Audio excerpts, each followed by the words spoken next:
Bien, bonjour. Alors aujourd'hui, nouveau temps de conjugaison, bien entendu. Après le présent, l'imparfait, le passé simple, aujourd'hui c'est le futur simple. Donc comme toujours, nous allons voir la conjugaison et ensuite nous verrons les valeurs du futur. Alors, pour commencer, ce qu'il faut savoir sur la conjugaison, c'est que c'est chaque fois la même chose. Ce sont les mêmes terminaisons pour tous les verbes sans exception. Et ce sont celles du présent indicatif du verbe avoir. Alors le futur se forme comment? Il se forme à partir de l'infinitif, des verbes des premiers et deuxième groupes, à l'exception, et nous le verrons par la suite, de certains verbes qui sont des verbes particuliers. Alors, exemple de verbes des premiers et deuxième groupes. Voyons comment allons-nous conjuguer les verbes dits classiques. Alors, exemple, je jouerai AI, tu joueras AS, il jouera A, nous jouerons ONS, vous jouerez EZ, ils joueront ONT. Alors, vous remarquez bien, je prends l'infinitif du verbe qui est joué auquel je rajoute la terminaison. Évidemment, à la prononciation, je ne dis pas je jouerai, d'accord? Je l'écris ainsi, mais je ne le prononce pas. Le E devient muet. Ensuite, le verbe finir, verbe du deuxième groupe donc. Je finirai AI, tu finiras AS, il finira A. Nous finirons ONS, vous finirez EZ, ils finiront ONT. Partir. Alors, je partirai à I, tu partiras à S, il partira à, nous partirons au NS, vous partirez EZ, ils partiront au NT. Alors, on voit bien que le futur, la formation du futur, c'est tout simple. On prend l'infinitif du verbe auquel on rajoute la terminaison. Attention, j'attire votre attention sur un verbe qui est certes du troisième groupe, mais qui se conjugue comme les verbes du premier groupe. Exemple, je cueillerai AI, tu cueilleras AS, il cueillera A, nous cueillerons ONS, vous cueillerez EZ et ils cueilleront ONT. Bien, on continue maintenant avec les verbes être et avoir. Ce sont deux verbes que vous allez utiliser constamment pour le futur, à apprendre évidemment. Donc les verbes être qui se conjuguent comme ceci, je serai AI, tu seras AS, il sera A, nous serons ONS, vous serez EZ, ils seront ONT. Le verbe avoir, j'aurai AI, tu auras AS, il aura A, nous aurons ONS, vous aurez EZ, ils auront ONT. Bien. Alors, qu'en est-il des verbes du troisième groupe? Alors, il faut faire attention car les verbes du troisième groupe, quand il y a une terminaison à l'infinitif qui est en E, eh bien, dans ce cas, ils perdent cette lettre au futur simple. Prenons un exemple. Descendre. D'accord? Donc l'infinitif, c'est descendre. C'est bien un verbe du troisième groupe. Il termine par E.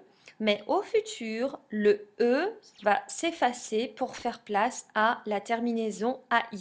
Je descendrai AI. Deuxième exemple, lire. Pareil, donc c'est bien un verbe qui se termine en E du troisième groupe. Le E disparaît au futur. Nous lirons par exemple. De même que battre, tu battras. D'accord? Je ne veux pas voir tu battras ou tu battreras. Non. On enlève le E et ça devient tu battras. Croire, vous battrez. Oh, ah, ici j'ai une petite erreur. Donc croire, vous croirez. Absolument. Et ensuite peindre, il peindra. Bien, donc ça c'est pour les verbes du troisième groupe. Ensuite, j'aimerais vous donner quelques astuces pour ne pas commettre d'erreurs quand vous allez conjuguer les verbes au futur simple. Alors, première chose à faire, on cherche l'infinitif du verbe. Donc, surtout, ne pas oublier le E muet. Alors, j'aimerais prendre un exemple. Tout simplement, le ministre, par exemple. Le ministre saluera le président. Donc vous voyez bien que j'ai pris l'infinitif qui est saluer, auquel j'ai rajouté la terminaison. Bien entendu, c'est un E muet. Quand on parle, on dira je saluerai le président, d'accord? Mais on l'écrit je saluerai, puisque c'est l'infinitif saluer. Bien, je poursuis maintenant avec les verbes. Ben voilà, l'explication est là. Verbe saluer, premier groupe, et on met le E. Alors, attention à ne